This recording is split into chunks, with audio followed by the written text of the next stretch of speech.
Hello students, कैसे हैं आप सब। आज हम हमारे लेसन लहासा की ओर पढ़ेंगे, जिसमें इस पाठ के लेखक हैं राहुल सांकृत्यायन जी।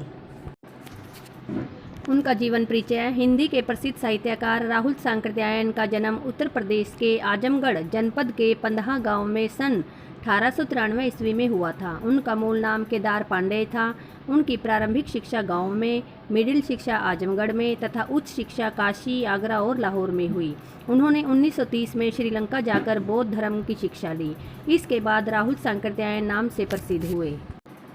वे पाली, प्राकृत, अपभ्रंश, तिब्बती, चीनी, जापानी, रूसी सहित अनेक भाषाओं के ज्ञानी थे। उनके ज्ञान के आधार पर ही उन्हें महापंडित कहा जाता है। वे घुमक्कड़ प्रवृत्ति के व्यक्ति थे, यानी कि घूमना उन्हें बहुत पसंद था। उन्होंने संसार के अनेक देशों की यात्रा की। साहित्य का यह महापंडित 1963 में संसार छोड़ गया, अर्थात उनका निधन 1963 में हुआ। रचना परिचय। बहुमुखी प्रतिभा के धनी साहित्यकार राहुल सांकृत्यायन ने उपन्यास, कहानी, आत्मकथा, यात्रावृत्त, जीवनी, आलोचना, शोध आदि अनेक विधाओं में साहित्य सृजन किया। उन्होंने विभिन्न ग्रंथों का हिंदी में अनुवाद भी किया। उनकी कृतियों को दो भागों में बांटा जा सकता है। अन्य साहित्य देखिए: दर्शन, दिग्दर्शन, 22वीं सदी, वोल्गा से गंगा, भागो नहीं दुनिया को बदलो, दिमागी गुलामी इत्यादि। यात्रा साहित्य। मेरी जीवन यात्रा, इसके 6 भाग हैं: राहुल यात्रावली, घुमक्कड़ शास्त्र, किन्नर के देश में, यात्रा के पन्ने, हिमालय परिचय, रूस में 25 मास आदि। साहित्यिक विशेषताएं।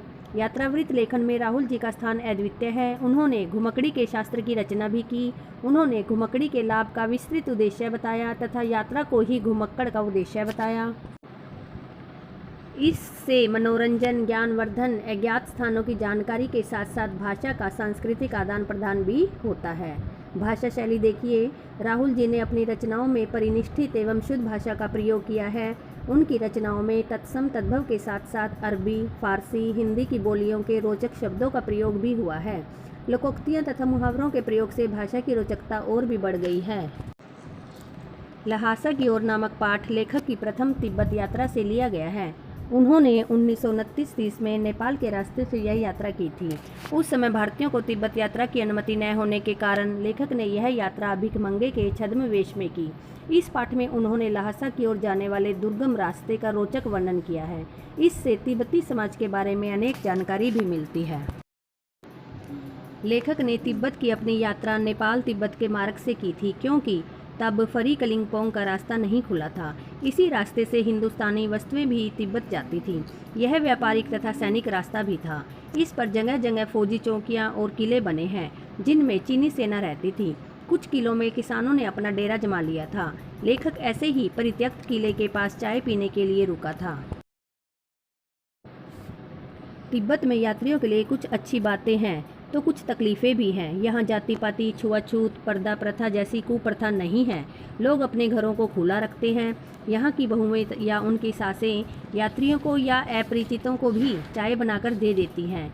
यदि यात्रियों को कुछ संदेह हो तो वे अपनी चाय खुद भी बना सकते हैं।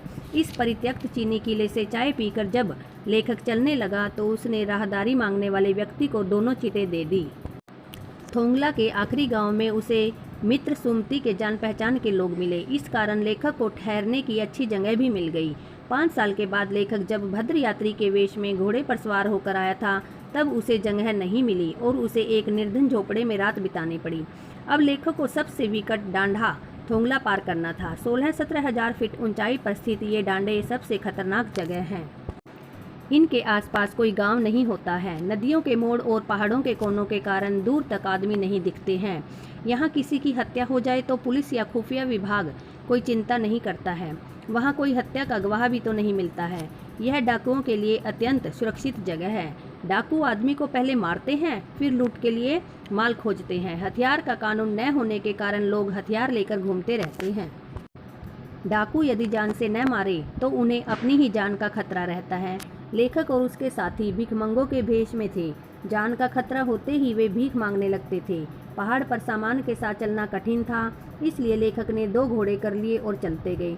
दोपहर तक वे डांडे पर पहुँचे, जो 17-18 हजार फीट ऊंचा था। यहाँ का वातावरण भी मनोरम था। दोनों ओर पहाड़ थे। इनमें कुछ पर बर्फ थी तथा कुछ पर नहीं थी। सबसे ऊंचे स्थान पर देवस्थान था, जिसे कपड़े तथा झंडियों से सजाया गया था। लेखक को अब उतराई की ओर चलना था। उसके साथ उसके एक दो साथी और चल रहे थे, पर वे सब बिछुड़ गए क्योंकि लेखक का घोड़ा धीरे धीरे चल रहा था। लेखक उन सब में बहुत ही पीछे रह गया था। इसी बीच वह रास्ता भटक कर कहीं और चला गया, फिर वापस रास्ते पर लौट कर आया। वह 4 बजे के करीब लंकोर पहुंचा, जहां उसका जानकार सुमति उसका इंतजार मिला। वह बहुत गुस्से में था, पर सारी बात जानकर उसका क्रोध शांत हो गया। लंकोर में वह अच्छी जगह रुका। यहाँ उसे खाने को सत्तू, चाय तथा रात में गर्मा गर्म थुक्पा मिला। लेखक और उसके साथी अब विशाल मैदान में थे। इसके चारों ओर पहाड़ थे, जिससे यह मैदान टापू जैसा दिख रहा था। इसी मैदान में तिंगरी समाधि गिरी है।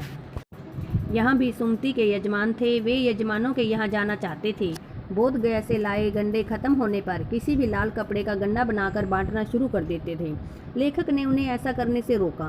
लेखक को भरिया भारवाहक न मिल पाने के कारण सामान लेकर स्वयं ही चलना पड़ रहा था। तिब्बत की कड़ी धूप में 2 बजे सूरज की ओर मुंह करके चलने से गर्मी लग रही थी। सुमति अपने एक यजमान से मिलना चाह रहे थे, इसलिए उन्होंने शेखर विहार की ओर चलने के लिए कहा। तिब्बत की जमीन जमींदारों में बटी है, जिनका ज़्यादा हिस्सा मठों के पास होता है। जागीरदार मजदूरों से बेगार में खेती करवाता है। खेती की देखरेख के लिए भिक्षु भेजे जाते हैं, जो राजा से कम नहीं होते हैं। शेखर की खेती के मुखिया लेखक से मिले। वहाँ एक सुंदर मंदिर भी था। उसमें कुंजर की हस्तलिखित 103 पोथियाँ रखी थी। एक एक पोथी का वजन 15-15 सेर के बराबर था। सुमति अनुमति लेकर अपने यजमानों के पास चला गया। गांव वहां से दूर नहीं था। लेखक ने सामान उठाया और भिक्षु नमसे से विदा लेकर वहां से चल पड़ा।